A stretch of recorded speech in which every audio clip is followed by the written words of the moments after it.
আসসালামু আলাইকুম। আজ আমি তৈরি করব ছোট মুরগির বাচ্চার একটি খুব সুন্দর পানির পাত্র। এর জন্য আমার প্রয়োজন একটি ছোট পানির বোতল এবং একটি ওয়ান টাইম কাপ। এবার এটি তৈরি করার জন্য আমি কাপের মাপ নিয়ে এখন বোতল কাটব। এক্ষেত্রে আমি প্রথমে উচ্চতাটা মেপে নিব। এই উচ্চতা বরাবর একটি ছিদ্র করে সেই ছিদ্র দিয়ে আমি কেচিটি ঢুকিয়ে উচ্চতা বরাবর কাটব। এবার আমি দুই পাশে কেটে দেব। কাটার পর খুব সুন্দর একটা শেপ চলে এসেছে এবং এর ভেতরে কাপটাও বসেছে।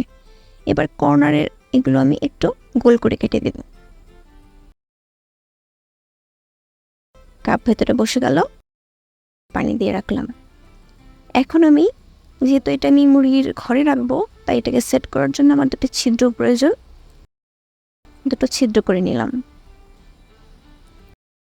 এবার এই ছিদ্র বরাবর ঝুলবে এবং পানি রেখে দেবো। এভাবে বেঁধে দিলাম মুরগির ঘরে। এই যে আমার মুরগিগুলো, এখন বাচ্চারা এখান থেকে খাবে।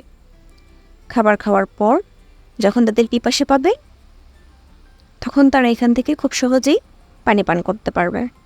যখন পিপাসা পেয়েছে, সুন্দর এখান থেকে পানি পান করতে পারছে। এভাবে পানি খেলে পানি পড়ে যাওয়ার সম্ভাবনা কম থাকে এবং পানির অপচয় কম হয়ে ঘরটাও পরিষ্কার থাকে। তো কেমন লাগলো আমার ভিডিওটি জানাবেন। ধন্যবাদ।